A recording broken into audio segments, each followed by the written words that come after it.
ముందుగా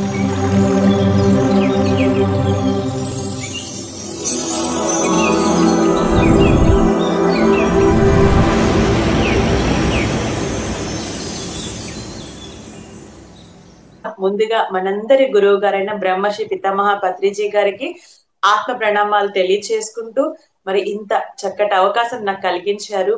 మరి మహావతార్ బాబాజీ నా జీవితాన్ని మలుపు తిప్పిన మాస్టరు. మరి ఒక యోగి ఆత్మకథ ద్వారా నేను మహావతార్ బాబాజీ గారి గురించి తెలుసుకోవటం, మరి అప్పటి నుంచి కూడా ఆస్ట్రల్ మాస్టర్స్ గైడెన్స్ మనకు ఉంటది అంటే ఎలా ఉంటదో నాకు తెలిసేది కాదు. కానీ ఎప్పుడైతే నేను ఈ బుక్స్ స్వాధ్యాయం చెప్పడం ప్రారంభించానో, మరి అప్పటి నుంచి మాస్టర్స్ అనేవాళ్ళు మనల్ని ముందుండి నడిపిస్తారు అని నేను అనుభవం పొందుతూ ఉన్నాను. మరి అలాగే ఈ రోజు మహావతార్ బాబాజీ ఫౌండేషన్ ద్వారా ఈ జ్ఞానాన్ని మీ అందరితో పంచుకోవడానికి నాకు అవకాశం కల్పించినందుకు ఈ టీం మెంబర్స్ అందరికీ, ఈ టీమ్ లో పార్టిసిపేట్ చేసిన వారందరికీ కూడా థ్యాంక్ యూ సో మచ్. మరి పత్రిజీ ప్రబోధాలు అనే ఒక అద్భుతమైన జ్ఞానాన్ని మనందరం పంచుకుంటున్నాం మాస్టర్స్. ఇక్కడ ఒక్క మాట చెప్పుకోవాలి అంటే, పత్రిజీ ప్రబోధాలను చెప్పుకోవడం అంటే మనము అందరి మాస్టర్స్ యొక్క జ్ఞానాన్ని ఒక చోటకి చేర్చి the essence of all masters knowledge అన్నమాట, విజ్డమ్ కూడా. సో ఆ జ్ఞానాన్ని మనం చెప్పుకోవడమే అవుతుంది. ఎందుకు చెప్తున్నాను అని చెప్పంటే, పత్రి సారు ఒక నడిచే గ్రంథాలయం, ఆధ్యాత్మిక గ్రంథాలయం. సో ఆయన ఎన్నో పుస్తకాలు, లక్షల పుస్తకాలు చదివి దాని యొక్క సారాంశాన్ని మనకి చాలా తేలికగా ఒక చిన్న చిన్న వర్డ్స్ తోటే మనకు అందిస్తూ ఉన్నారు. ఒక్కటే సెంటెన్స్, ఈశావాస్యం ఇదం సర్వం.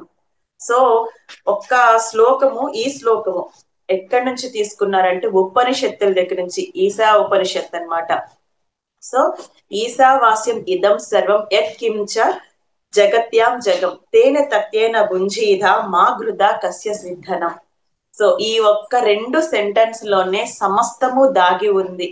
ఒక్క విషయం మనం ఇక్కడ చెప్పుకోవాలంటే మాస్టర్స్, ఏ ఉపనిషత్తులైనా, ఏ పురాణాలైనా, ఏ భగవద్గీత అయినా, ఏ ఆధ్యాత్మిక గ్రంథం అయినా మనము ప్రతి ఒక్క లైన్ ని గుర్తుపెట్టేసుకోవాల్సిన అవసరం లేదు. ఆ మొత్తం పుస్తకంలో ఒకానొక అంతర్గతంగా ఒక జ్ఞానం దాగి ఉంటుంది. అది ఒక్కటే ఉంటుంది, ఒక్క లైన్. మీ ఏ ఒక్క లైన్ తీసుకొని మనం దాన్ని ఇంప్లిమెంట్ చేసుకున్నా సమస్త జ్ఞానం మన వెంట దానంతట అదే వచ్చేస్తుంది అనమాట. సో ఇక్కడ ఈ సెంటెన్స్ పత్రి సారు ప్రత్యేకంగా ఎక్కడ చెప్పుకున్నారు అని చెప్పంటే, ప్రకృతి వ్యాలీలో అనమాట. సో ఆల్రెడీ ఇప్పుడు మనకు ప్రకృతి వ్యాలీలో ప్రజెంట్ ప్రోగ్రామ్స్ జరుగుతూ ఉన్నాయి. సో దాన్ని కూడా మనం గుర్తు చేసుకున్నట్లు అవుతుంది. సో ప్రకృతి వ్యాలీలో వన్యసీమలో, ఎందుకంటే పత్రి సార్ ఎప్పుడు చెప్తూ ఉంటారు ప్రకృతితో మమేకమై ఉండండి అని చెప్పాలని. ఎందుకంటే ప్రకృతే మనమే ప్రకృతి. ఇక్కడ ఏది వేరుగా లేదు, వేరుగా కనిపిస్తూ ఉంది. దాని అంతరార్థమే ఈశావాస్యం ఇదం సర్వం. అంటే ప్రకృతి అంటే చెట్లు, జంతువులు, కొండలు, గుట్టలు, రాళ్ళు కాదు. ఏదైతే ఈ సమస్త సృష్టిని నడిపిస్తుందో, ప్రకృతి అనగానే మనం చెట్లు, చేమలు, ఆకాశం అనుకుంటాం, నాట్ దట్. సో సమస్త విశ్వం అన్నమాట. ఏదైతే నడుస్తుందో, నడిపించబడేది ఈశ్వరుడు, నడిపించబడేది ప్రకృతి అనమాట. 2 ఒకటే, ఎవరు ఇక్కడ వేరు కాదనమాట.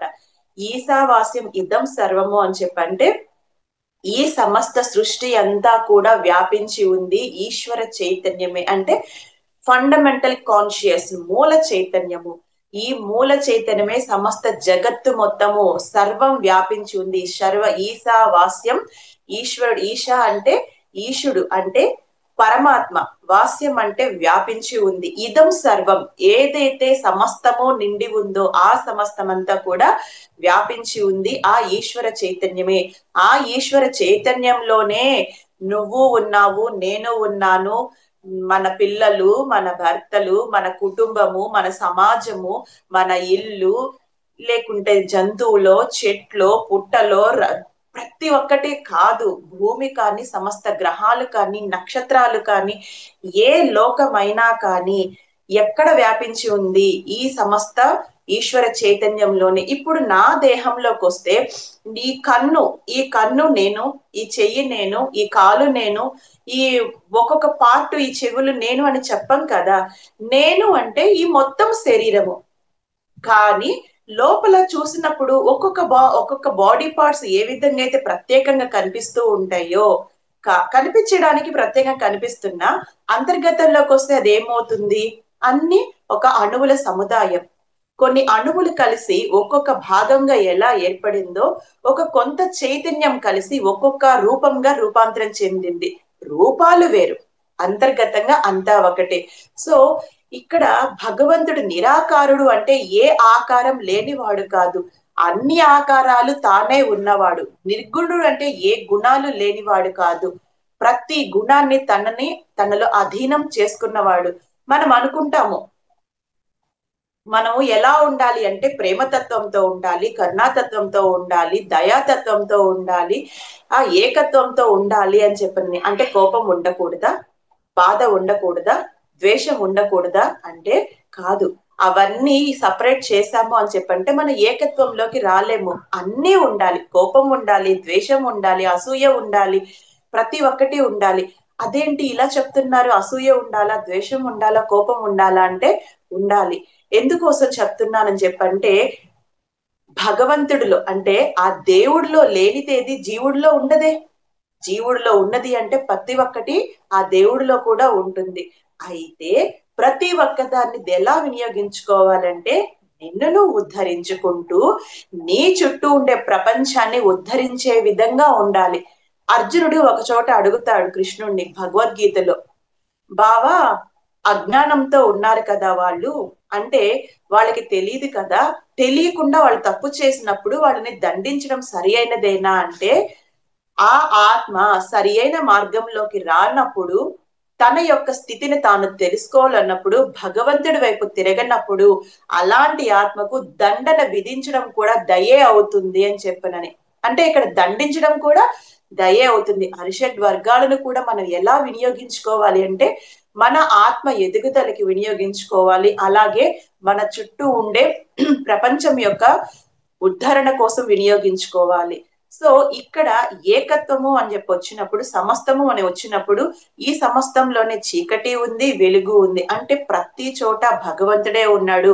భగవంతుడు లేనిదేది అంటే నీవు చైతన్యం నీ శరీరంలో ఏ విధంగా వ్యాపించి ఉన్నా, దేనికది ప్రత్యేకంగా ఉందో ఈ సమస్త సృష్టి కూడా, ప్రతి లోకము కూడా, ప్రతి గ్రహము కూడా, ప్రతి వస్తువు కూడా, ప్రతి చర అచర జీవి ఏదైనా సరే ప్రతి ఒక్కటిలో కూడా ఉన్నది ఈశ్వర చైతన్యమే. ఈశావాస్యం ఇదం సర్వం.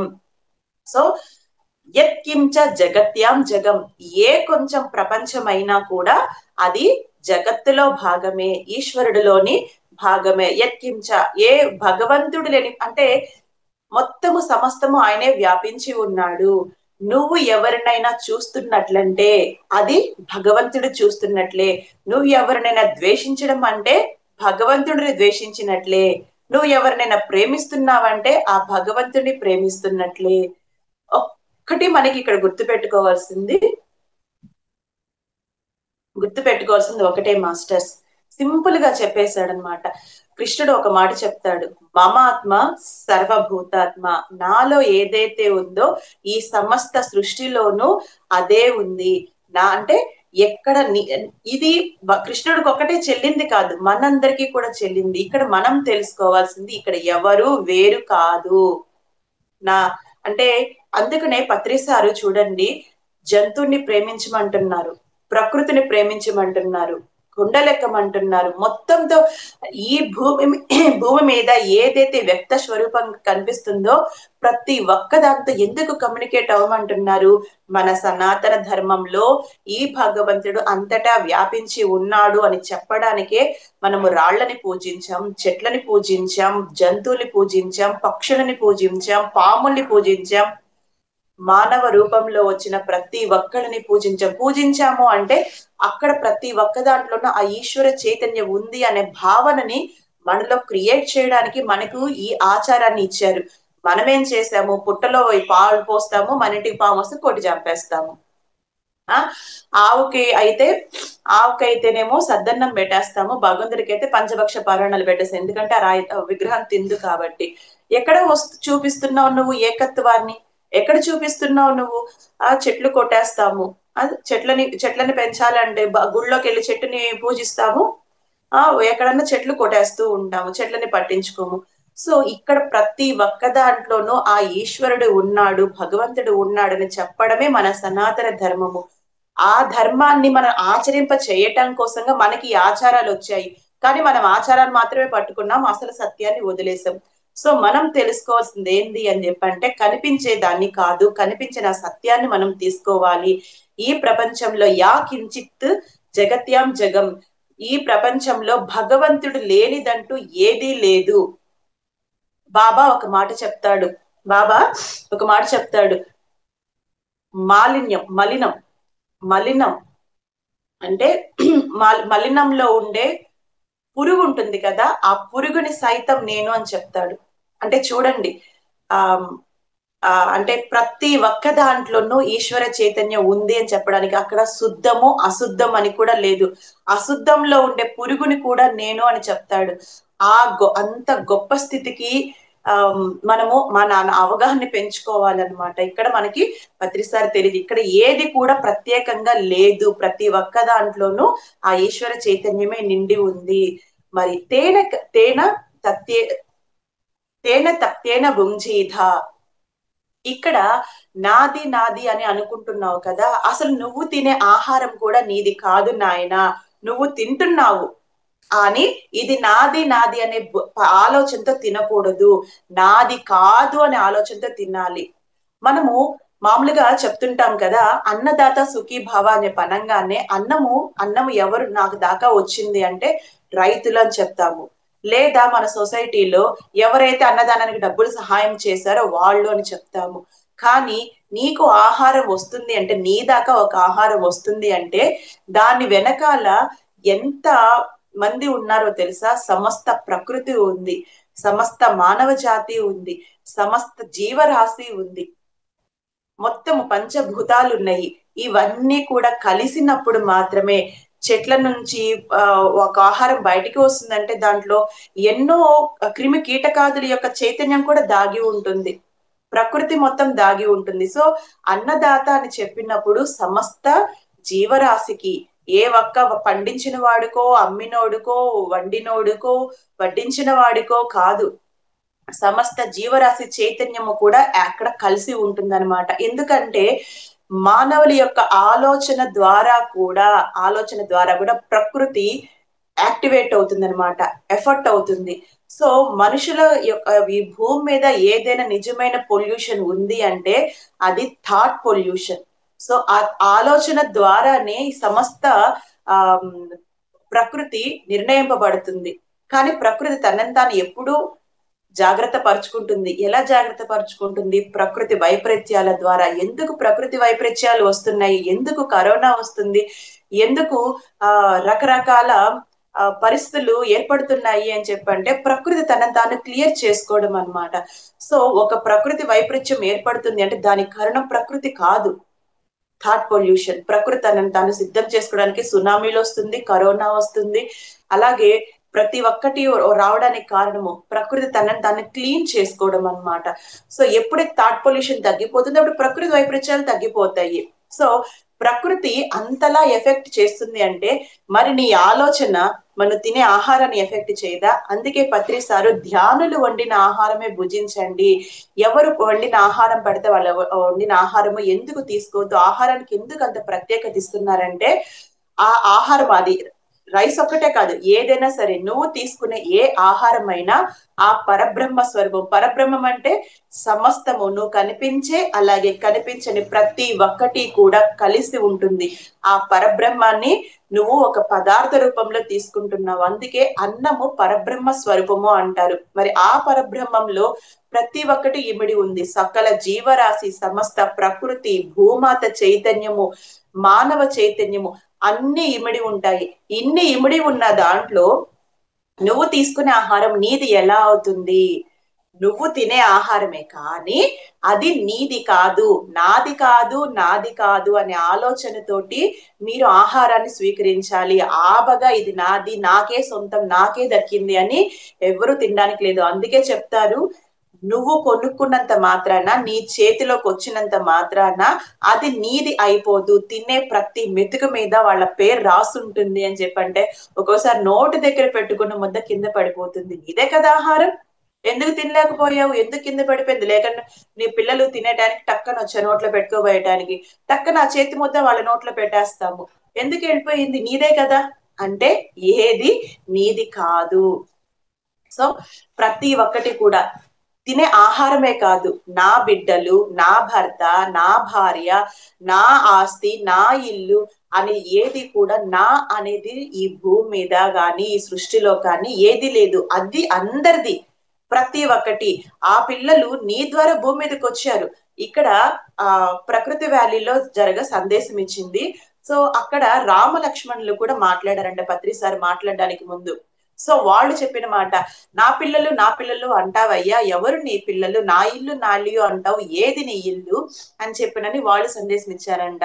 సో అంటే మన మన సొసైటీలో ఎంత గ్రేట్ మాస్టర్స్ ఉన్నారో సో మనని ఇక్కడ గుర్తు చేసుకోవడం అన్నమాట. సో ఎంత గ్రేట్ మాస్టర్స్ వాళ్ళు, ఎంత గొప్ప సొసైటీలో ఉన్నారు, ఎంత పేరు ప్రతిష్టల సొసైటీలో ఉన్నారు.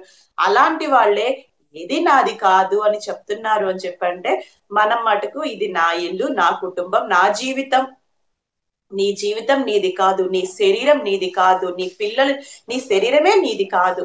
పత్రిసారి చెప్తున్నారు ఇక్కడ ఒకటే మాట, నీ శరీరమే నీది కాదు నాయన, మరి నీ పిల్లలు నీ వాళ్ళు ఎలా అవుతారు? అవును, నీ మొగుడు, నీ పిల్లలు, నీ కుటుంబమే, కానీ నీది మాత్రమే కాదు.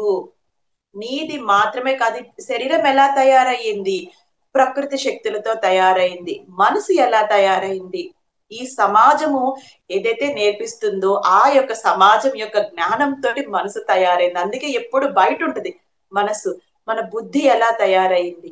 బుద్ధి ఎక్కడి నుంచి వచ్చింది? మన గత జన్మల సంస్కారం నుంచి మన బుద్ధి ఏర్పడుతుంది. మరి ఆత్మ ఎక్కడి నుంచి వచ్చింది? ఆ పరమాత్మ నుంచి విడిపడి వచ్చింది. ఇక్కడ ఏది నీది కానప్పుడు నువ్వు అంటూ ఏమున్నావు? నీకంటూ ఏది ఉంది? సో నువ్వు ఉన్నావు, నువ్వు మాత్రమే లేదు, ఈ సమస్తంతో నువ్వు అనుసంధానమై ఉన్నావు. ఈ సమస్త ప్రకృతితో, సమస్త సృష్టితో, సమస్త జీవరాశితో అన్నిటితోటి నువ్వు అనుసంధానమై ఉన్నావు. ఇక్కడ మనం వదిలించుకోవాల్సింది, పత్రిసారి ఒక మాట చెప్తారు, నామాలు వదలండి అని చెప్పిన. నామాలు వదలమంటే బొట్లు వదలమని కాదు అర్థము.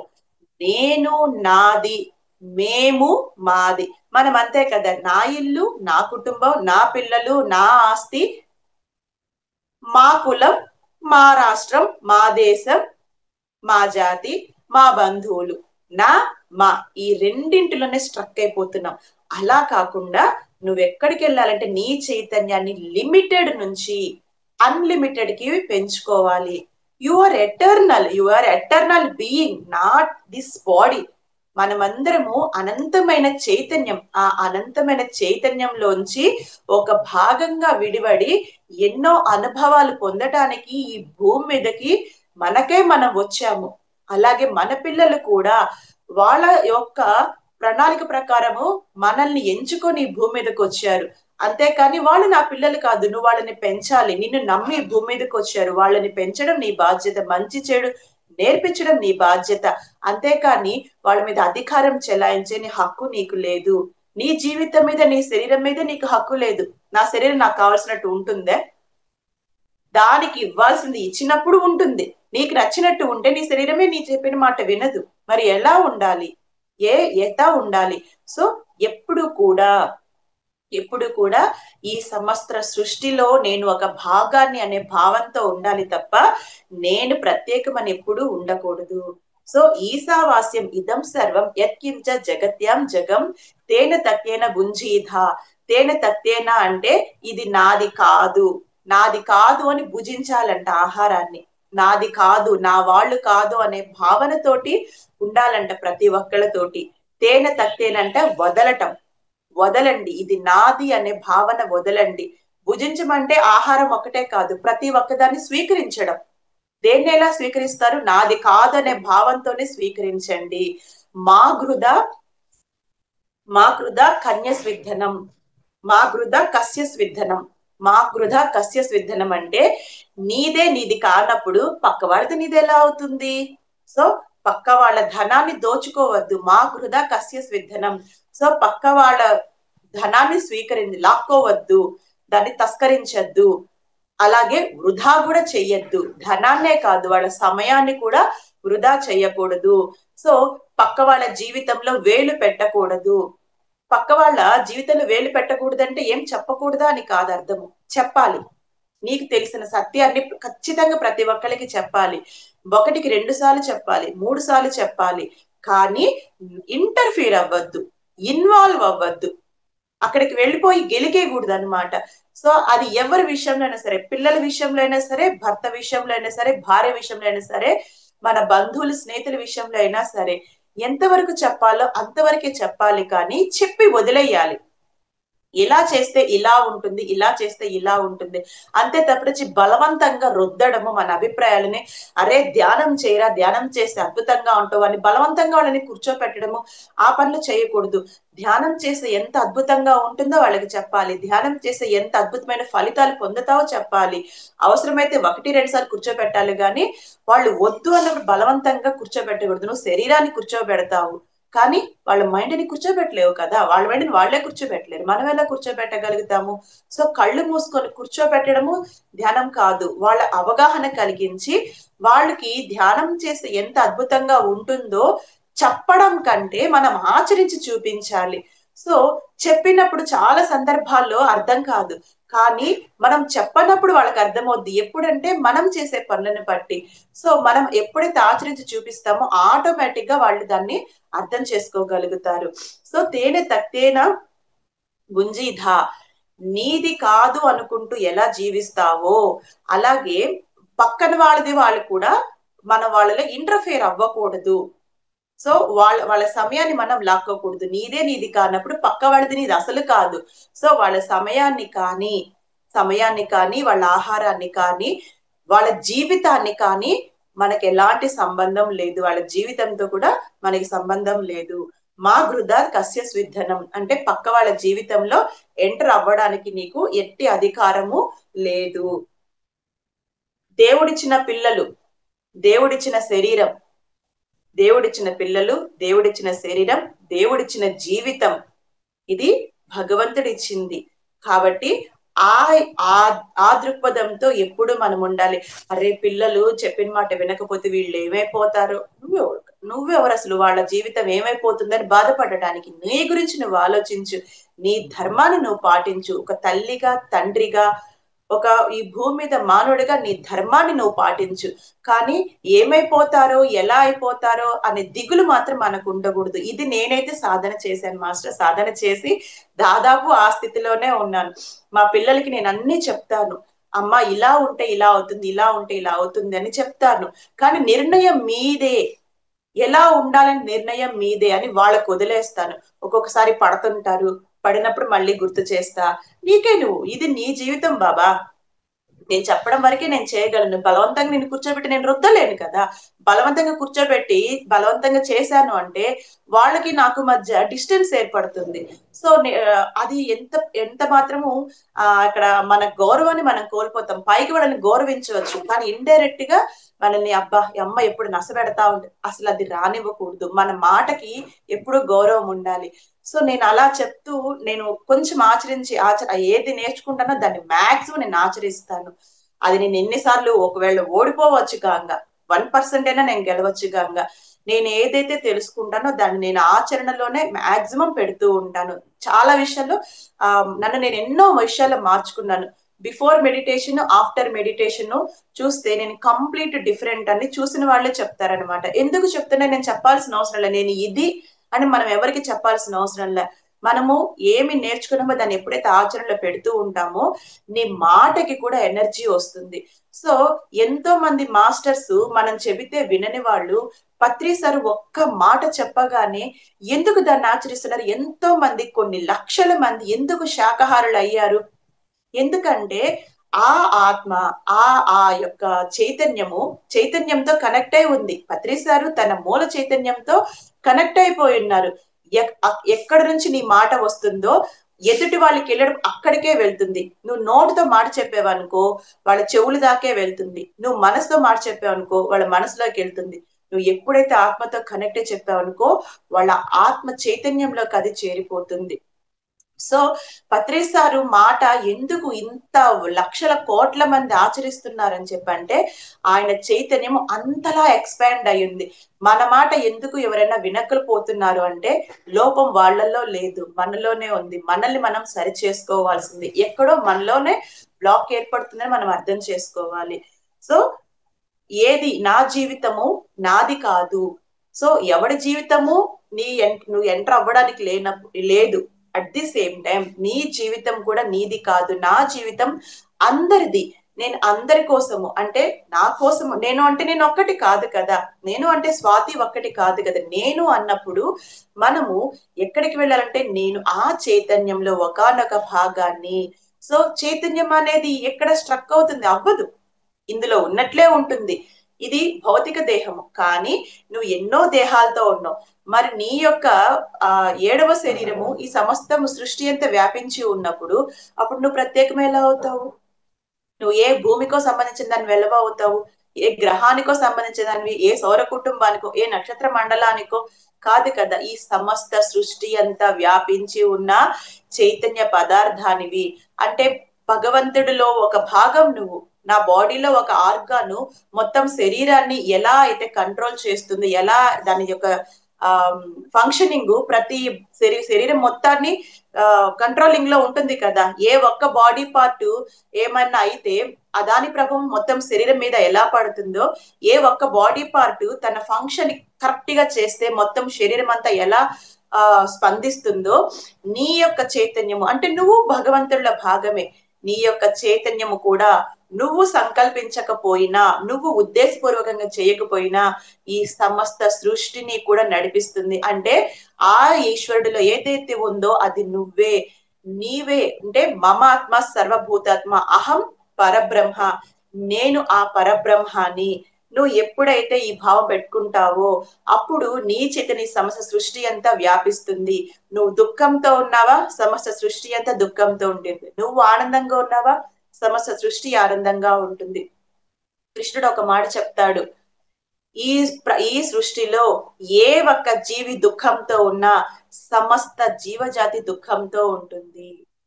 ఏ ఒక్క జీవి సంపూర్ణ ఆనందంతో ఉంటాడో సమస్త జీవజాతి ఆనందంగా ఉంటుంది. కానీ ఎవరన్నా ఆనందంగా ఉన్నారా? లేరు, దుఃఖంలోనే ఉన్నారు. ఎందుకు దుఃఖం? నేను నాది అనుకోవడంలోనే దుఃఖము. నేను కాదు, నేను సమస్త సృష్టిని, నేను ఆ యొక్క ఈశ్వర స్వరూపాన్ని. అంటే ఇక్కడ మన కాన్షియస్నెస్ కంప్లీట్ గా ఆ ఈశ్వర చైతన్యం, నేను అహం బ్రహ్మాస్మి, నేను ఆ పరబ్రహ్మ స్వరూపాన్ని, ఆ పరబ్రహ్మ స్వరూపాన్ని అనే కాన్షియస్నెస్ ఇక్కడ మనము కంప్లీట్ గా అది మనమైపోవాలి. దానిని ఆత్మ సాక్షాత్కారం అంటారు. ఆత్మ సాక్షాత్కారం అంటే ఏదో కనిపించడం కాదు, ఏదైతే నువ్వు అని భావిస్తున్నావో అది నువ్వు అయిపోవాలి. ఆ స్థితిలో నువ్వు ఉండగలగాలి. ఆ స్థితిలో ఉంటూనే నువ్వు ఈ భూమి బాధ్యతలు చేపట్టాలి. ఈ భూమి కోసం, ఈ భూమి దగ్గర దేనికొచ్చావో ఆ భూమి కోసం నువ్వు పని చేయాలి. ఈ కుటుంబంలో దేనికొచ్చావో ఆ కుటుంబ బాధ్యత నిర్వహించాలి. ఈ శరీరంలోకి దేనికొచ్చావో ఆ శరీర ధర్మాన్ని పాటించాలి. ఎట్ ది సేమ్ టైం నీ స్వధర్మాన్ని, అంటే ఆత్మధర్మం, స్వధర్మం అంటే ఆత్మధర్మం, ఆత్మగా నువ్వు ఎందుకోసము నీ ప్రయాణం ప్రారంభించావో అది కూడా నువ్వు పాటించాలి. ప్రతి ఒక్క ధర్మాన్ని, అంటే ఇక్కడ ఏకత్వంలో భిన్నత్వంతో ఉండాలి, భిన్నత్వంతో ఏకత్వంలో ఉండాలి. నీ జీవితము సంగీతం ఉంది మాస్టర్, సంగీతము శృతిగా ఉండాలి, లయతో ఉండాలి. అప్పుడు మాత్రమే ఆ సంగీతము వినసొంపుగా ఉంటుంది. అప్పుడు మాత్రమే అది లయబద్ధంగా ఉన్నప్పుడు మాత్రమే ప్రతి ఒక్కళ్ళు కూడా దాన్ని ఆస్వాదించగలుగుతారు. మరి మన జీవితము శృతిగా లయగా ఉండాలి అంటే ఆధ్యాత్మికత తెలుసుకోవాలి. ఆధ్యాత్మిక ఉన్నప్పుడు మాత్రమే నువ్వు శృతిలో లయలో ఉంటావు. ఇక్కడ పైన రెండు కొటేషన్స్, పైన సెంటెన్స్ ఈశావాస్యం ఇదం సర్వం యత్ కించ జగత్యాం జగం, అంటే ఏదైతే సత్యం ఉందో ఆ సత్యాన్ని తెలియచేసేది ఫస్ట్ లైన్ అయితే. సెకండ్ లైన్ ఏంటి? తేనె తక్తేన బుద్ధిధ మా గృధ కస్య స్విద్ధనం, అంటే ఆ సత్యాన్ని నీ జీవితంలో ఇంప్లిమెంటేషన్ చేయడం అన్నమాట. నీ జీవితంలో ఇంప్లిమెంట్ చేయడం. ఒకటి సత్యాన్ని తెలుసుకోవటం అయితే, రెండవది సత్యాన్ని ఇంప్లిమెంట్ చేయడం. ఈ రెండింటిలోనే మొత్తము దాగి ఉంది. తెలుసుకున్నంత మాత్రాన ఏ ఉపయోగం లేదు. నువ్వు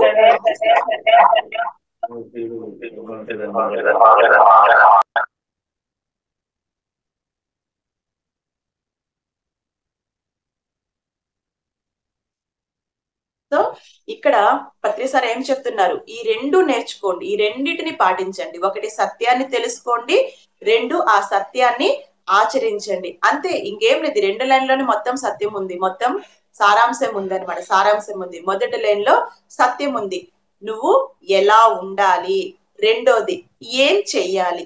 ఈ రెండు ఎప్పుడు తెలుసుకోగలుగుతావు?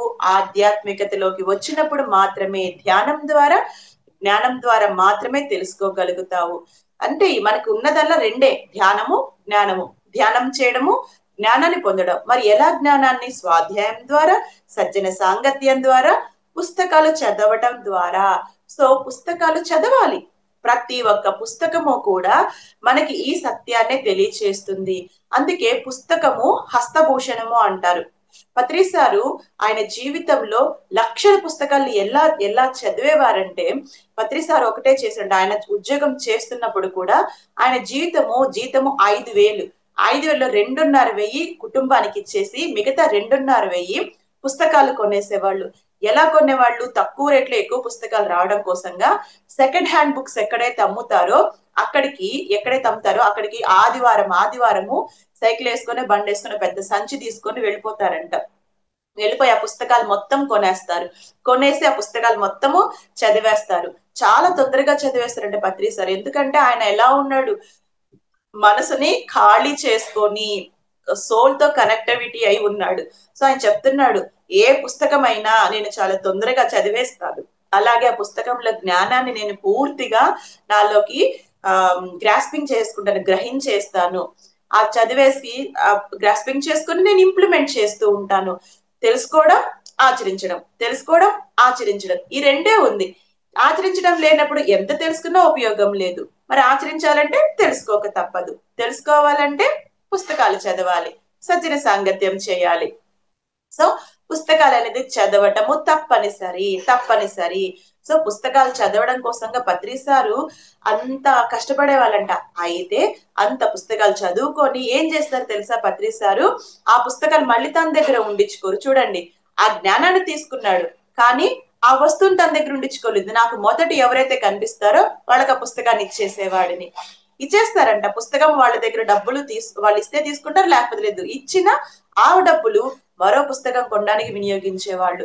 సో గాంధీజీ కూడా ఎప్పుడూ తన చేతిలో ఒక పుస్తకాన్ని పట్టుకొని ఉండేవాళ్ళు, భగవద్గీతని. సో ఆధ్యాత్మిక జీవితంలోకి వచ్చినప్పుడు ప్రతి ఒక్క పుస్తకము భగవద్గీతే. అయితే అన్ని పుస్తకాల సారాంశం భగవద్గీత అందిస్తుంది. కానీ ప్రతి ఒక్క బుక్ చదవాలి, ప్రతి ఒక్క మాస్టర్ యొక్క అనుభవాన్ని వినాలి. ఎందుకంటే ఒక్కొక్క అనుభవము మనకి ఎంతో జ్ఞానాన్ని నేర్పిస్తుంది. ఎన్నో పరిస్థితి నుంచి మనకి బయటపడేస్తుంది. మనకే అనిపిస్తుంది, అరే నా జీవితంలో కూడా ఇలా పరిస్థితి వచ్చింది, నేనేం చేయాలి. సో నేను మొదటిసారి క్లాస్ విన్నప్పుడు, ఫస్ట్ టైం ధ్యానానికి వెళ్ళినప్పుడు, మొదటిసారి క్లాస్ విన్నప్పుడు ఆమె సబ్జెక్ట్ చెప్తుంటే ఆమె మాటలను ఎలా ఉంటే, నా జీవితము ఈమె ఎవరు నా గురించి మాట్లాడుతుంది అని అనిపించింది. నా గురించి మాట్లాడుతుంది ఏంది ఈమె, నా జీవితం లాగే ఉంది ఈమె అంటే, నేను కొత్త కదా, ఈమె ఎవరు, నా గురించి ఈమెకి ఏమైనా తెలుసా? నా పేరు వాడకుండా ఆమె పేరు వాడుతూ నా లైఫ్ లో ఏం జరుగుతున్నాయో అవే చెప్తుంది అని అనిపించింది చాలా సందర్భాల్లో.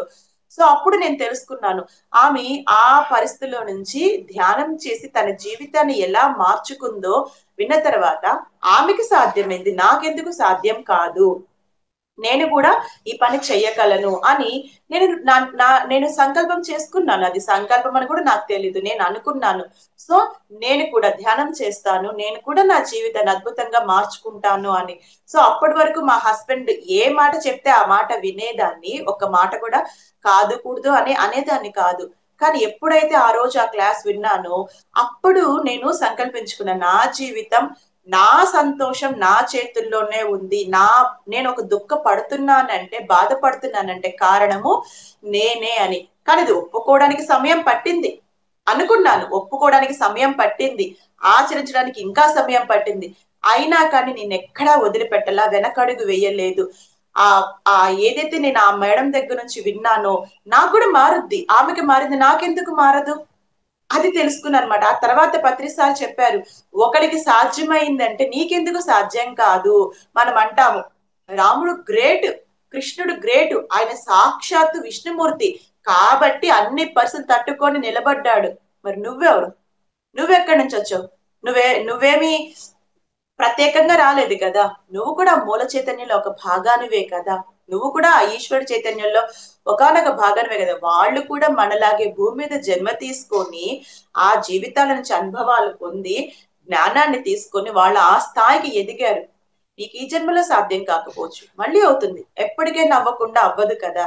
అయితే ఈ మార్గంలో వస్తున్న ప్రతి ఒక్క పరిస్థితిని కూడా పత్రిజీ కానీ, ఒక మాస్టర్స్ కానీ, ఒక పుస్తకం కానీ ఏ జ్ఞానాన్ని అందిస్తుంది. ఇక్కడ నేనేం నేర్చుకోవాలి? ఒక క్లాస్ కి వెళ్ళేటప్పుడు ఈ మాస్టర్ ఏం చెప్తున్నాడు వినడానికి రాకూడదు, వినడానికి వెళ్ళకూడదు. ఈ మాస్టర్ నుంచి ఈ రోజు నేనేం తెలుసుకోవాలి, నాకేం కావాలి, నేనేం తెలుసుకోవాలి, నేను ఎలా నా జీవితాన్ని ఉద్ధరించుకోవాలి, ఎలా నా యొక్క ఆత్మని ఉన్నతీకరించుకోవాలి అనే సత్యంతో, ఆ జ్ఞానంతో వెళ్ళినప్పుడు చీమ కూడా మనకి పాఠం నేర్పిస్తుంది, పురుగు కూడా మనకి పాఠం నేర్పిస్తుంది. అటువంటిది ఒక మాస్టర్ నేర్పించడా, మనకి జ్ఞానాన్ని అందించడా? సో ఆచరించాలి. సో ప్రతి ఒక్క దాన్ని మనము ఆచరించడమే. ఇక్కడ పత్రి సార్ ఒకటే చెప్తున్నారు, ఆ పుస్తకం నుంచి మీరు ఏదైతే సత్యాన్ని తెలుసుకున్నారో దాన్ని ఆచరించండి, మీ జీవితంలో ఇంప్లిమెంట్ చేయండి. నేను చేసింది అదే. పుస్తకాలు చదవండి, ఆ జ్ఞానాన్ని నింపుకోండి. పత్రి సారు చెప్తారు ఒకటే మాట, ఏ పుస్తకమైనా నేను చాలా తొందరగా చదివేస్తాను, దాన్ని నేను నా మనసుని శూన్యం చేసుకొని చదువుతాను, దాంట్లో ఉండే జ్ఞానాన్ని పూర్తిగా నేను పొందేస్తాను, వెంటనే ఆ పుస్తకాన్ని నేను ఎవరో ఒకరికి ఇచ్చేస్తాను. ఎవరు ఫస్ట్ కనపడితే వాళ్ళకి ఆ బుక్స్ ఇచ్చేస్తారంట. ఒక్కొక్కసారి బుక్స్ కొనడానికి డబ్బులు ఉండేవి కాదంట పత్రి సార్ దగ్గర. పత్రి సార్ ఏం చేస్తారంటే ఆ పుస్తకాలు అమ్మే చోట, లేకపోతే లైబ్రరీలో కానీ ఎక్కడైనా కానీ పుస్తకాలు దొరికితే పత్రి సార్ ఏం చేస్తారంట, ఆ పుస్తకాన్ని తీసుకెళ్లి ఎక్కడైనా దాచేస్తారంట. ఆ పుస్తకాలు అమ్మే పెద్ద పెద్ద షాప్స్ కి వెళ్తే పుస్తకాన్ని తీసుకెళ్లి ఎవరికి కనిపించిన చోట దాచిపెట్టేస్తారు. దాచిపెట్టేసి మళ్ళీ ఆయన చేతికి డబ్బులు వస్తాయి కదా, డబ్బులు వచ్చినప్పుడు వెళ్ళి ఆ పుస్తకాన్ని కొనుక్కొచ్చుకునే వాళ్ళంట. అంటే పుస్తకాలంటే ఎంత ఇష్టమో చూడండి పత్రి సార్కి. మనము ఉన్నాము, నేను కూడా ఉన్నాను. నేను పుస్తకాలు కొద్దిగా చదివితే అంత పిచ్చి కాదు, ఎందుకంటే పుస్తకాలు ఏ పనైనా చేస్తా కానీ బుక్స్ చదవడం నా వల్ల కాదు అని కూర్చున్న మాస్టర్ నేను. అట్లాంటిది పుస్తకాలు చెప్పడమే నీ వర్క్ అనేటట్లు నాకు వచ్చేసింది. సో పుస్తకాలు చెప్పాలన్నప్పుడు మాత్రము నేను బుక్ చదువుతా ఉంటాను. అయితే నేను ఎక్కడ ఏ మాస్టర్ దగ్గర నుంచి వినదగున ఎవ్వరు చెప్పినా వినినంతనే వేగపడగా వివరంబుని తెలుసుకొని ఆచరించాలని చెప్తారు కదా. సో ఎక్కడ ఏ జ్ఞానం అందుతున్నా దాన్ని ఆచరించడానికి నేను ప్రయత్నం చేస్తున్నాను. మనం ఎవరమైనా సరే అందుకోసమే వచ్చాం మాస్టర్స్, ఈ భూమి మీదకి దేనికి వచ్చామంటే నేర్చుకోవటానికి, నేర్చుకోవడానికే వచ్చాము, నేర్చుకొని మన జీవితాన్ని మార్చుకోవటానికి వచ్చామన్నమాట. సో ఇక్కడ మొత్తము సారాంశం పత్రి సార్ ఒక్కటే చెప్పాలనుకున్నారు, ఈ సమస్త జగత్తు మొత్తము ఆ పరమాత్మ చైతన్యమే నిండి ఉంది, నువ్వు కూడా పరమాత్మ చైతన్యానివే.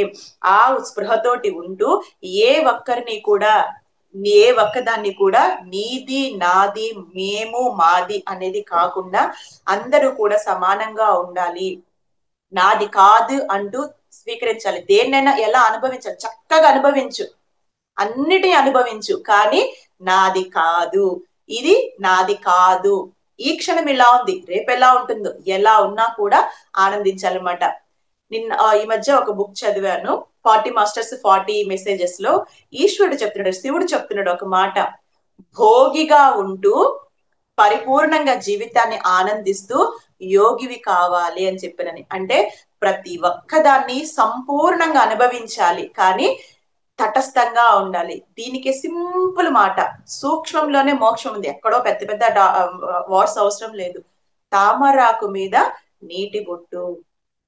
సో సింపుల్ వాడే, కానీ ప్రతి ఒక్క దాంట్లో పట్టుకుంటే సూక్ష్మంలోనే మోక్షం ఉంది, ఎక్కడ ఏమీ లేదు అని చెప్పడానికి అనమాట. సో పత్రి సార్ చెప్పాలనుకుంటున్నారంటే ఇది, మనమందరము కూడా ఈ సమస్తంలో ఉన్న ఒకానొక చైతన్య భాగమే, కానీ నువ్వేది ప్రత్యేకం కాదు, నువ్వేది ప్రత్యేకం కానప్పుడు నీ చుట్టూ ఉండే వాళ్ళ నుంచి నువ్వు ఇది వాళ్ళ నాది అని అనుకోవడానికి అంతకంటే లేదు. ఎవరి జీవితంలో ఇంటర్ఫియర్ అవ్వద్దు.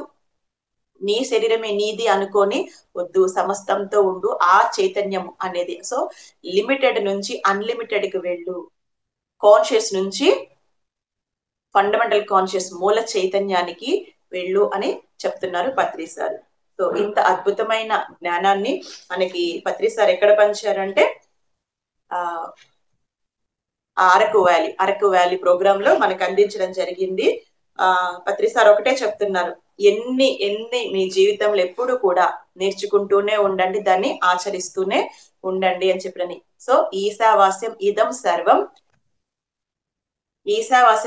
సర్వం యత్కించ జగత్యాం జగం. ఈశావాస్యం ఇదం సర్వం యత్కించ జగత్యాం జగం తేన తత్తేన గుంజీద మాగృద కస్య స్విద్ధనం. సో నేను అర్థాన్ని పట్టుకుంటాను కానీ ఆ శ్లోకాన్ని పట్టుకోను. సో అర్థాన్ని అర్థం చేసుకుంటూ మీ అందరితోటి షేర్ చేసుకోవడానికి నాకు అవకాశం కల్పించారు. అండ్ నేను నేర్చుకోవడానికి కూడా, నేను ఎక్కడైనా మిస్ అవుతుంటే నన్ను నేను చెక్ చేసుకోవడానికి కూడా నాకు ఇది అవకాశము. అండ్ ఈ జ్ఞానాన్ని మీ అందరితో షేర్ చేసుకోవడానికి నాకు అవకాశం కల్పించినందుకు మరి మహావతార్ బాబాజీ ఫౌండేషన్ వారందరికీ కూడా హృదయపూర్వకంగా ధన్యవాదాలు తెలుపుకుంటూ, thank you so much masters, thank you. Yes madam. Thank you madam. ఈశావాస్యం ఇదం సర్వం చాలా చక్కగా బోధించారు. పత్రిజీ ప్రబోధాలు అంటేనే అవేంటి అంటే మనం ఇంప్లిమెంటేషన్ చేసేవి. దాంట్లో ప్రతిదీ కూడా మనం వినడమే కాదు, ఇంప్లిమెంటేషన్లో పెట్టడం. మనం అంటే మన అంతర్గతంగా కూడా ఏం మార్పులు చేసుకున్నాం, ధ్యానం చేయడము, స్వాధ్యాయం, సజ్జన సాంగత్యమే చేయడం కాకుండా మన లోపల అంతరంగంగా ఏం మార్పులు వచ్చాయి ఏంటి అని తెలుసుకుంటూ ఇవి చేసినట్టయితే గనక మనము ఇంకా ఆత్మస్థితిని, శూన్యస్థితిని పొందుతాము. ప్రతిదీ నేర్చుకుంటాము. No attachment.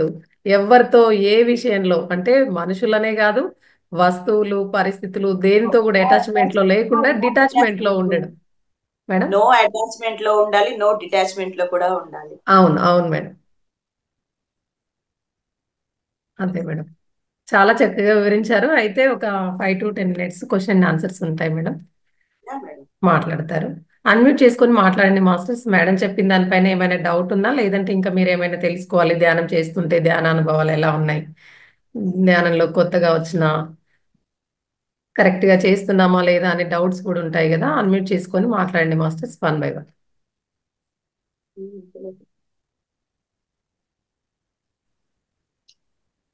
శ్రీలక్ష్మి మేడం మాట్లాడండి madam. Okay okay madam. Madam నమస్తే అండి. నమస్తే.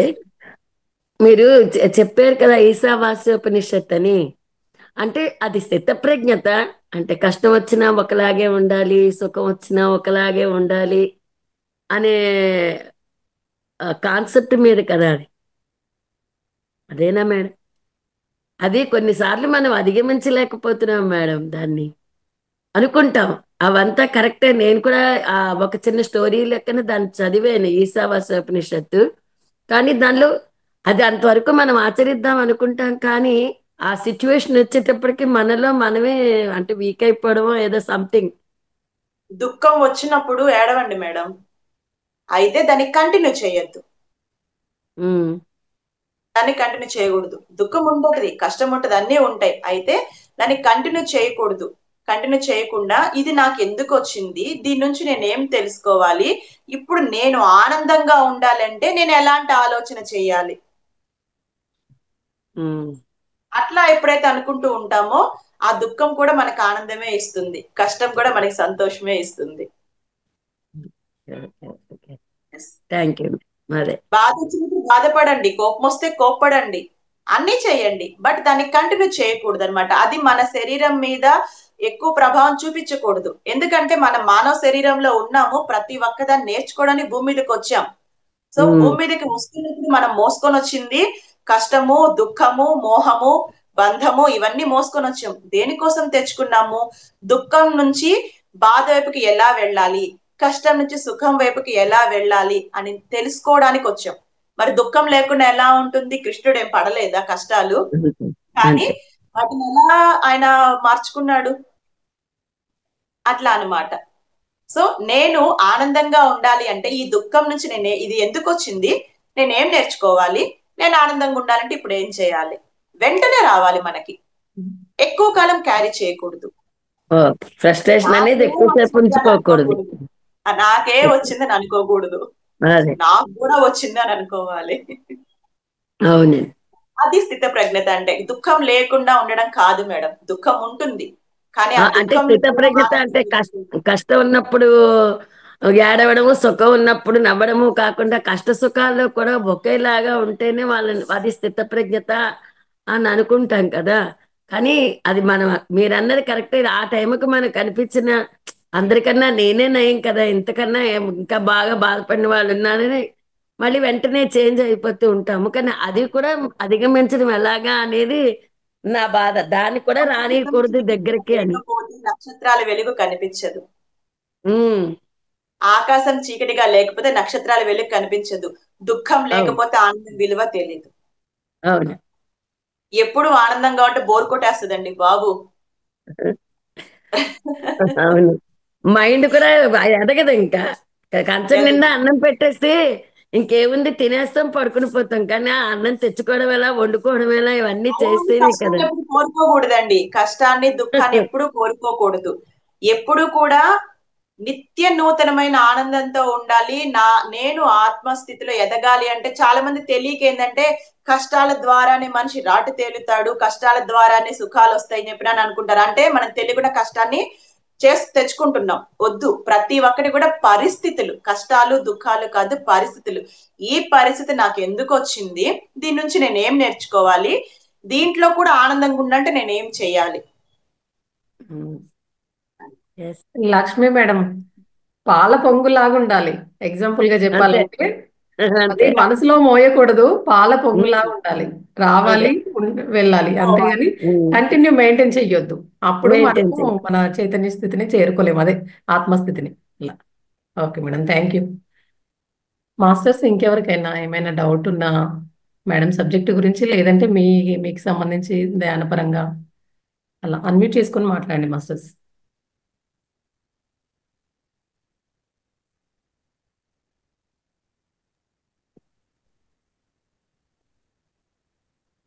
నమస్తే మేడం. మాట్లాడండి సార్. ఈ సంసార బంధంలో చిక్కుకున్నప్పుడు ఏకాగ్రత అనేది లోపిస్తుంది కదా మేడం. ఈ ఏకాగ్రత, ఈ సంసార బంధంలో చిక్కుకున్నాం కదా మేడం. చిక్కుకున్నప్పుడు ఏకాగ్రత అనేది ఉండదు. అన్ని యొక్క బాధలన్నీ గుర్తు వస్తూ ఉంటాయి.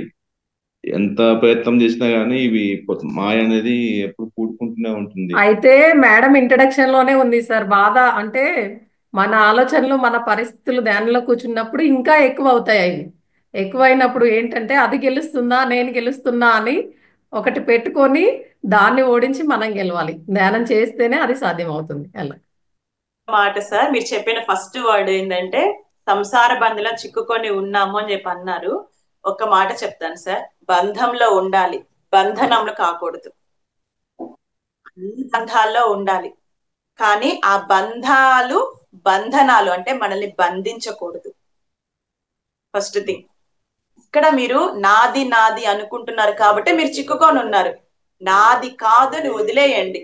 నా భార్య తన కోసం తను నా జీవితంలోకి వచ్చింది, నా పిల్లలు తన కోసం వాళ్ళు నా జీవితంలోకి వచ్చారు.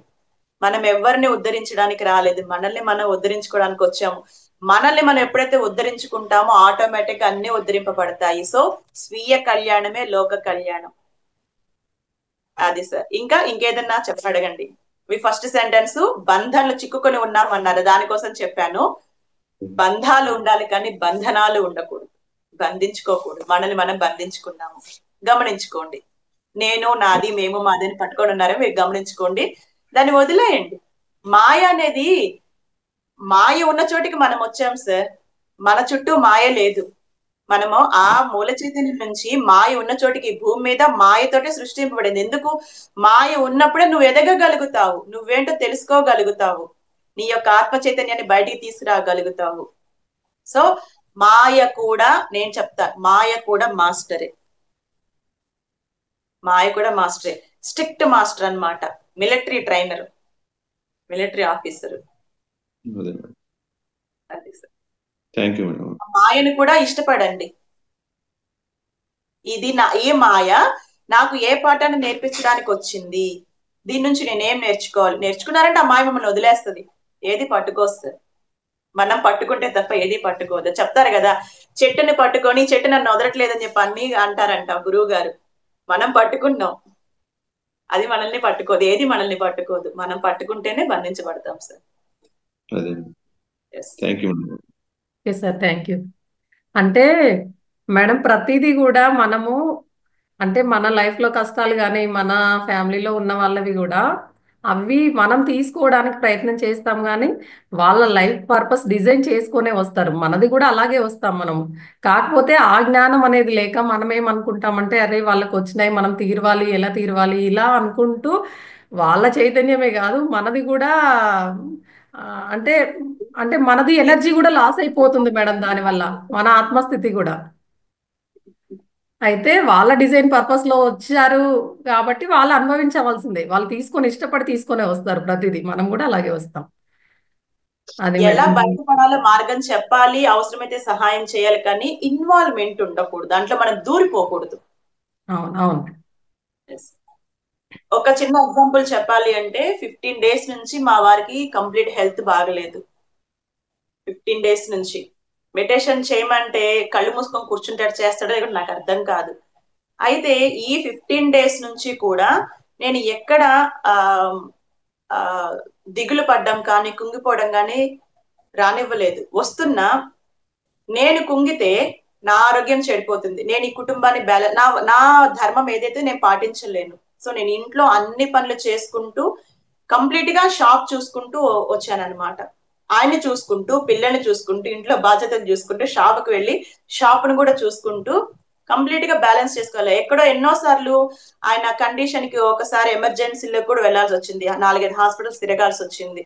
ఎక్కడ నేను కుంగాను అనుకోండి, నేను డల్ అయిపోతాను, నేను వీక్ అయిపోతాను బ్యాలెన్స్ చేసుకుంటూ. సో నేను ఒకటే చెప్తా మా వారికి, ఇది నీ మార్పు కోసం వచ్చింది, ఇప్పుడు కూడా మారలేకపోతే ఇంకా ఇంకా నీకు అది నీ నిర్ణయం అండి. ఇప్పుడన్నా మారు, తెలుసుకో ఎందుకు నేను ధ్యానం చేస్తున్నాను, ఎందుకు నేను ఈ సమయంలో నా మాస్టర్స్ నేను కంప్లీట్ గా షాప్ లో ఉంటున్నప్పటికీ కూడా నేను పిఎంసి డిజిటల్ లో హోస్టింగ్ చేస్తున్నాను, దాన్ని బ్రేక్ చేయలేదు.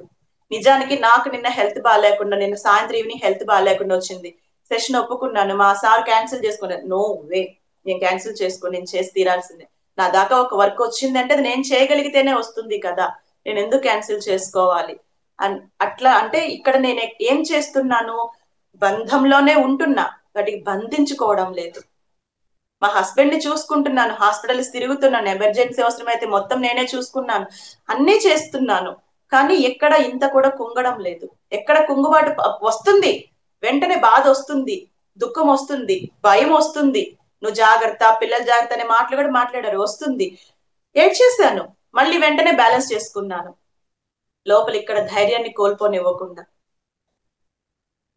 ఈ సిచ్యువేషన్ ఎందుకు చెప్పాను అని చెప్పంటే, అట్లా మనం ఎలా ఉండాలని చెప్పడానికి, గ్రేట్నెస్ కోసం కాదు. అందరూ గ్రేటే, అందరూ గ్రేటే.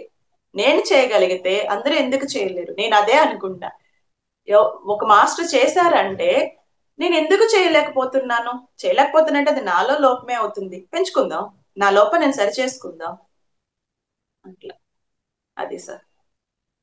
బాగుంది మేడం. సంసారంలో నిర్వాణం, ప్రాపంచికం, ఆధ్యాత్మికం. షాప్ లో మాస్టర్ కూర్చొని హోస్టింగ్ చేస్తున్నాను మేడం. అదే అది చూడండి, మనం ఎప్పుడైతే సిద్ధంగా ఉంటామో దానికి ప్రకృతి దానికి తగిన సహకరిస్తుందని, మాక్సిమం నాకు ఆ సమయంలో నాకు టైం దొరుకుతుంది. ఒకసారి టైం దొరకకపోయినా మేడం పర్మిషన్ కూడా ఇస్తుంది, పర్వాలేదు మేడం మీరు క్యామ్ ఆఫ్ చేసుకోండి, క్యామ్ కంటిన్యూగా పెట్టుకొని కూర్చోమంటారు మేడం. సో అది ఈ వర్క్స్ ఆపడము అనేది నాకు ఎందుకో ఇష్టం కరెక్ట్ అనిపించట్లేదు. ఎందుకు అవుతుంది కదా, విన్న కాడికి ప్రయత్నం చేద్దాం. Don't be in comfort zone లో ఉన్నాడు మనం ఎదగలేము. అదే మేడం, అంటే కొత్త వాళ్ళకు కూడా ఈ రోజు మీరు చాలా అర్థమయ్యేలా చెప్పారు. అంటే భౌతికంగా కూడా ఎలా ఉండాలి, ఎవరికైనా హెల్ప్ మేడం అంటే ఇక మనం స్పిరిచువల్ లో ఉన్నాం కదా, మనం ఏం హెల్ప్ చేయొద్దు ఇంకా అన్నట్టుగా ఉండకుండా ఆ హెల్ప్ చేస్తూనే మనం ఆధ్యాత్మికంగా ఎదుగుతూ ఇలా ఉండాలనేది బాగా చెప్పారు మేడం. చాలా బాగుంది. మాస్టర్స్ ఇంకెవరికైనా మాట్లాడాలని ఉంటే అన్మ్యూట్ చేసుకోండి, టైం అవుతుంది. లక్ష్మి మేడం మాట్లాడతారా మీరు? ఎస్ మాట్లాడండి, మేడం. మ్యూట్ లోనే ఉన్నారు.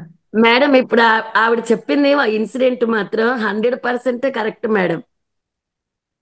మా హస్బెండ్ మా బాబు కూడా ఒకేసారి ఐసీయూలో ఉన్నారు మేడం. ఇద్దరిలో ఎవరు హస్బెండా కొడుకా, ఇద్దరు ఎవరు మనకి ఇంపార్టెంట్ అంటే నాకు రెండు ఇంపార్టెంటే. ఆ టైంలో మా కోడలు 7th మంత్ ప్రెగ్నెన్సీ అండి. అవతల ఆ పిల్లని చూడనా, నా కొడుకుని చూడనా, నా భర్తను చూడనా, ఎవరిని చూడను. ఆవిడ అన్నట్టు నేను నా ధైర్యాన్ని కోల్పోలేదండి. అలాగే మనీకి ఇటు బాబుకు మనీ పెట్టాలి, అటు హస్బెండ్కి మనీ పెట్టాలి, ఇంట్లో ఉన్న ఈ అమ్మాయిని చూసుకోవాలి. అలాంటప్పుడు నేను ధైర్యాన్ని కోల్పోతే ఇంకా ఈ ఇల్లు పైకి లేవదు. నేను ధైర్యంగా ఉండాలి. అంటే నాకు నా సపోర్ట్, నా వాళ్ళందరూ సపోర్టే వాళ్ళని చూసే వరకు. రిమైనింగ్ అలాంటప్పుడు కూడా ఆవిడ అన్నది 100% కరెక్ట్. బంధంలో ఉండాలి కానీ బంధనంలో ఉండకూడదు. కానీ ఆ బంధాన్ని మనం వదిలించుకోలేని సిచ్యువేషన్స్ కూడా ఒక్కొక్కసారి వస్తాయి మేడం. అలాంటి టైంలో నాకు ఒకటి ప్లస్ అయింది, ఒకటి మైనస్ అయింది. మా బాబు ప్లస్ అయ్యాడు, హస్బెండ్ మైనస్ అయ్యారు అంతే. అంత సిచ్యువేషన్లో ఆ ఎఫెక్ట్ పాపం మా కోడల మీద కూడా పడిపోయింది. అలాంటి టైంలో కూడా నేను వాటిని వదిలేసి ముందు వీళ్ళని ఎలాగైనా పైకి తేవాలి. నేను ఆ సాయశక్తిలా కృషి చెయ్యాలి. ఆవిడ అన్నది 100% కరెక్ట్. Super madam. అదే మేడం, మీరు ఇందాక చెప్పిన స్థిత ప్రజ్ఞత అన్నారు కదా, మీరు ఆ స్థితిలోనే ఉన్నారు. నిజం మేడం. చాలా అది హారిబుల్ అన్నమాట. ఆ 10 days అయితే అసలు నన్ను నేను మర్చిపోయాను. ఓ పక్క దేవుడి దగ్గరికి వెళ్ళడం, దేవుడి పూజలు అవి, ఓ పక్కనేమో హస్బెండ్కి చూడాలి, ఒక పక్క మా కోడలికి సహాయం చేయాలి. ఆ అమ్మాయి పాప 7th మంత్ ప్రెగ్నెంట్, ఆ అమ్మాయికి చూడాలి. నా కొడుకు హాస్పిటల్లో ఉన్నాడు, వాడిని చూడాలి. ఇవన్నీ డబ్బు చూసుకోవాలి మేడం. ఇవన్నీ ఒక ఎత్తు అయితే డబ్బంతా ఒక ఎత్తు. దాన్ని నేను తీసుకురావాలి, దాన్ని తీసుకొచ్చి వీళ్ళకి డిస్ట్రిబ్యూట్ చేయాలి, నా వాళ్ళందరినీ నా దగ్గరికి తెచ్చుకోవాలి. అవన్నీ చేసుకుని ఒక మైనస్, మేము ఎంత కష్టపడ్డా మా హస్బెండ్ అవ్వలేదు కానీ నా కొడుకు సేఫ్గా బయటకు వచ్చాడు అంతే. అది కూడా నేను ఒకటి ప్లస్ అనుకుంటాను మేడం. ఎందుకంటే ఆ అమ్మాయి ఇంకా చాలా చిన్న పిల్ల, కడుపుతోటి పిల్ల కాబట్టి నా కొడుకు అవసరం. నేను అన్నీ అనుభవించాను కాబట్టి ఇలా నా మైండ్ సెట్ని ఇలా చేసుకున్నాను అనమాట నేను. ఈ సమయంలో నేను నిలబడాలి అంటే నేను ఎలాంటి ఆలోచన చెయ్యాలి, ఉమ్, అంతే. ఆ ఒక్కొక్క ఆ ఆలోచనే మనం నిలబెట్టద్ది. అంతే. నిజం. మేడం. నేను అన్ని మర్చిపోయాను మేడం. అసలు అన్ని మర్చిపోయాను. ఏది జరుగుతుందో జరగని, నా వంతు నేను ఏం పెట్టాలో ఎఫర్ట్ పెట్టేస్తాను. ఏమి సాక్షి ఇచ్చాడు భగవంతుడు నాకు అనేది అంతే, అది నేను స్వీకరిస్తాను. మేడం, సాక్షి తత్వంలో భౌతికంగా సూపర్ గా టెస్ట్ లో పాస్ అయ్యారు మేడం మీరు. ఇంకా ఆధ్యాత్మికంగా చాలా ఈజీగానే అవుతారు, ఏమి ఇబ్బంది లేదు. ఇప్పుడు ఎలా ఉన్నారో అలాగే అందులో కూడా ఉంటారు. ఇప్పుడు కూడా పాపం మా మనవడితో కొంచెం మాకు ప్రాబ్లమే అండి. అయినా మేము ముగ్గురం కష్టపడి ఆ పిల్లల్ని పైకి లేవతీస్తాం మేడం. ఆర్టిజం అన్నారు, అదన్నారు, ఇదన్నారు, ఆ ఎఫెక్ట్ పాప ఆ అమ్మాయి మీద పడిపోయి, కానీ వాడిని మేము ముగ్గురం పైకి లేవతీస్తాం. ఇప్పుడు మహా అల్లరి చేసేస్తున్నాడు మా మనవడు. మనవడు పుట్టాడు, బాగా అల్లరి చేస్తున్నాడు. వాడిని అలా తీసుకొచ్చాము ఇవన్నీ వెనక్కి పెట్టి. ఇవన్నీ ఎప్పుడు ఉండేవి, వాడు ముందు పైకి రావాలి కదా అని ముగ్గురం కష్టపడి ఆ పిల్లని పైకి తీసుకొచ్చాం ఇప్పుడు. అది మేడం, భగవంతుడు చేస్తాడు కానీ మన ఎఫర్ట్ కూడా పెట్టాలి. ఆవిడ అన్నట్టు బంధంలో ఉన్నాము కానీ బంధనంలో లేవంటే కొన్ని మనం తప్పించుకోలేని స్థితులు కూడా ఉంటాయి మేడం. మనం తప్పించుకోలేం. నేను ఒక్కొక్కసారి అంటాను ఆశ్రమానికి వెళ్ళిపోతాను అసలు వదిలేసని. కానీ వాళ్ళు అంటారు ఈ టైంలోనా ఇంత తీసుకొచ్చి ఇంత చేసి ఇప్పుడు వెళ్ళిపోతావా, ఇప్పుడు నువ్వు మాకు అవసరం అంటారు వాళ్ళు. మంచివాళ్ళు. అది నేర్చుకోవాల్సిన పాఠాలు నేర్చుకోకుండా ఎట్లా వెళ్తారు మేడం? అసలు మీరన్న బంధం ఇప్పుడు వచ్చింది కదండి. మనవడిని వదిలి నేను ఎక్కడికి వెళ్ళిపోతాను, వాడి కోసమే కదా ఇంత చేసాము. కష్టపడుతున్నాం వాడిని పైకి తీసుకొచ్చి, వాడు ఆటా పాటా చూసి టైంకి అంటారు వీళ్ళు ఈసారి నువ్వెక్కడికి మనకు కూడా వెళ్ళిపోతావు అని. చెప్పారు మేడం, సంసారంలోనే నిర్వాణము అని చెప్పినని అంతే. అన్ని నిజం మేడం. పాటిద్దాం. Okay. Thank you. Okay masters, okay ఇంకెవరైనా? Thank you madam. Madam. Thank you madam. Madam, ఇంత చక్కటి జ్ఞానాన్ని మాకు అందరికీ అందించినందుకు, భౌతికంగా ఆధ్యాత్మికంగా ఈరోజు చాలా విషయాలు నేర్చుకున్నాము. థ్యాంక్ యూ మేడం, ధన్యవాదాలు, ఆత్మప్రణామాలు. మాస్టర్స్, మేడం ఎంత చక్కటి జ్ఞానాన్ని మనకు అందించినందుకు అందరం ఒకసారి క్లాప్స్ చేసుకుందాం గట్టిగా. మేడంకి ధన్యవాదాలు తెలుపుకుందాం. Thank you madam, thank you very much. ఒక 5 minutes ధ్యానం చేసుకుందాం మాస్టర్స్. అందరు ధ్యాన స్థితిలో కూర్చోండి. మేడం మీరు చేపిస్తారా? Okay 3 to 5 minutes madam. Madam. ఆ, ఓకే మాస్టర్స్, ఒక 5 నిమిషాలు మనం ధ్యానంలో కూర్చుందాం.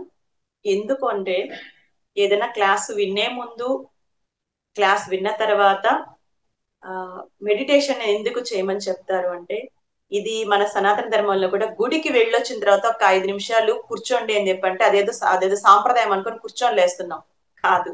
ఎందుకు కూర్చొని వెళ్ళమని చెప్తారంటే, కూర్చొని నువ్వు ఇప్పుడు భగవంతుడి దర్శనం చేసుకున్నావు కదా, ఆ రూపాన్ని మళ్ళీ తిరిగి వెంటనే ఎప్పుడైతే గుర్తు చేసుకుంటావో, సో ఆ ఆ యొక్క రూపము నీలో ఎక్కువసేపు ఉంటది అనమాట. ఆ కాన్షియస్ నీలో ఎక్కువసేపు ఉంటది. సో ధ్యానం కూడా అందుకే మన కళ్ళు మూసుకొని 5 నిమిషాలు కూర్చోండి గుళ్ళు అని చెప్పిన అనేది అదే కారణము. ఇక్కడ కూడా ఒక మంచి పని చేస్తున్నారు. అందరు క్లాస్ అయిపోగానే ఓట్ ఆఫ్ థ్యాంక్స్ చెప్పేసి బాయ్ బాయ్ చెప్పేస్తారు. Very good madam. Yes masters, ఇప్పుడు మనకి కావాల్సిన జ్ఞానం ఏదైతే అందిందో, మేడం ఏం చెప్పింది కాదు, నేనేం చెప్పానో కాదు, నా ద్వారా ఏది అందించబడిందో, ఇక్కడ నేనుక చెప్పేది కాదు, నా ద్వారా ఏది అందించబడిందో అది మనకి ఎక్కడో ఒక చోట మనకు అవసరం, ఎక్కడో చోట కాదు, మన నిత్య జీవితం మనకు అవసరమైన జ్ఞానం ఈ రోజు మనం చెప్పుకుంది. దాన్ని ఒక్కసారి మనం రీకాల్ చేసుకుంటే, మననం శ్రవణం అయిపోయింది, మననం చేసుకుంటే అప్పుడు మనకి నిధిధ్యాస అంటే మనం ఆచరణలోకి వస్తామన్నమాట. సో ఆ ఆచరణ కోసంగా మనం ఒక 5 నిమిషాలు ధ్యానం చేసుకుందాము. ఆ జ్ఞానం మీ లోపల నిక్షిప్తం అయిపోతుంది ఎంటీగా ఉన్నప్పుడు. మీరు ప్రత్యేకంగా రీకాల్ చేసుకోవాల్సిన అవసరం లేదు. సో ఒక 5 నిమిషాలు కళ్ళు మూసుకొని కూర్చుందాం. ప్రతి ఒక్కళ్ళం కూడా వేళ్లలో వేళ్లు పెట్టుకొని కాళ్ళు రెండు క్రాస్ చేసుకొని స్థిర సుఖాసనంలో కూర్చుంటూ ఒక 5 నిమిషాలు మన సహజంగా జరిగే శ్వాసని గమనిస్తూ ఉందాం. శరీరాన్ని పూర్తిగా రిలాక్స్ చేసుకుందాం మాస్టర్స్. కంప్లీట్ ఎక్కడ బిగింపులు లేకుండా పూర్తిగా రిలాక్స్ చేసుకుంటూ శ్వాసని గమనిస్తూ ఉందాం.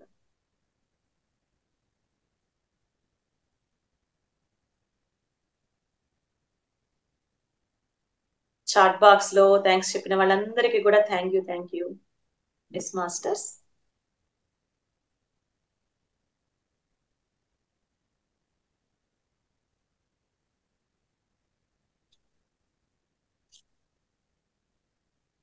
అందరం కళ్ళు మూసుకుందాం. సహజంగా జరిగి ఉచ్ఛ్వాస నిశ్వాసల్ని గమనిస్తూ ఉందాం.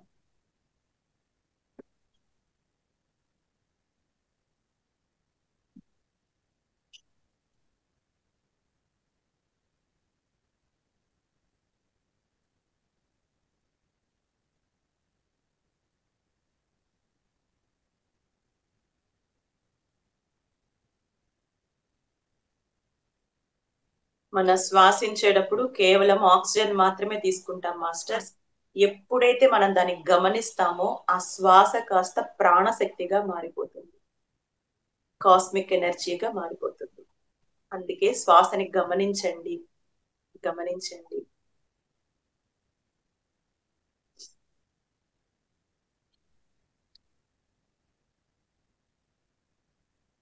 ఎప్పుడైతే పూర్తిగా శ్వాసని గమనిస్తూ ఉంటామో ఆ మూల చైతన్యం యొక్క మహాశక్తి మన బ్రహ్మరంధ్రం ద్వారా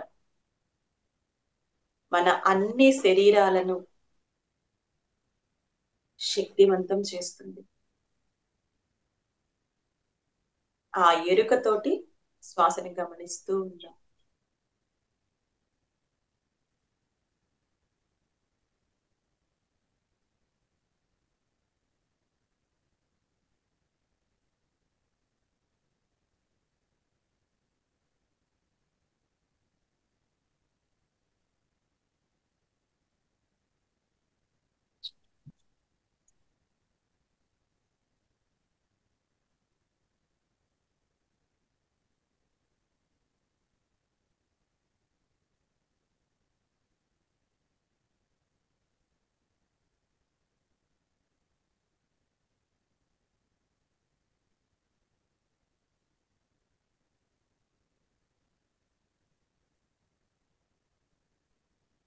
ఆఖరి ఒక్క నిమిషం మాస్టర్స్. పూర్తి ఎరుకతో కూర్చుందాం.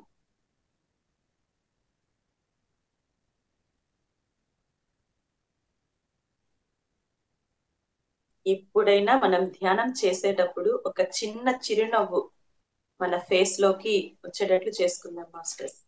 ఒక చిన్న చిరునవ్వుతో సాధన చేద్దాం. అప్పుడు ఆ ఆనందం మన శరీరంలో ప్రతి అణువణువుకి చేరుతుంది.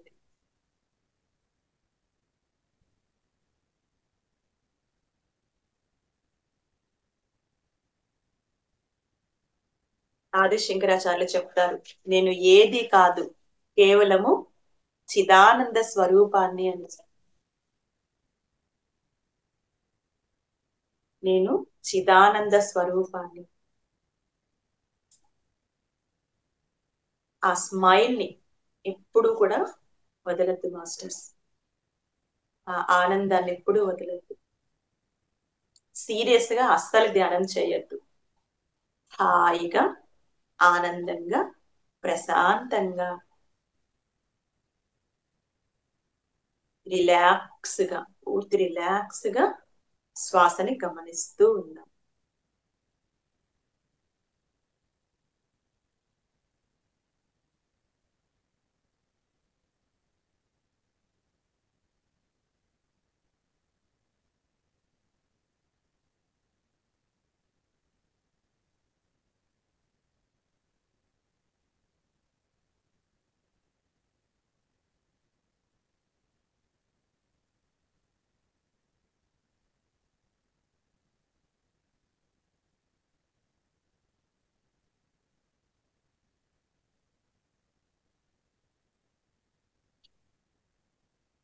ఓకే మాస్టర్స్,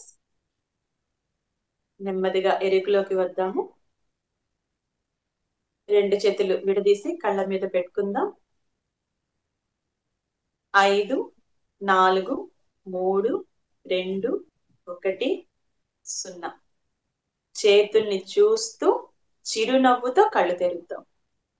చిరునవ్వుతో కళ్ళు తెరుద్దాం.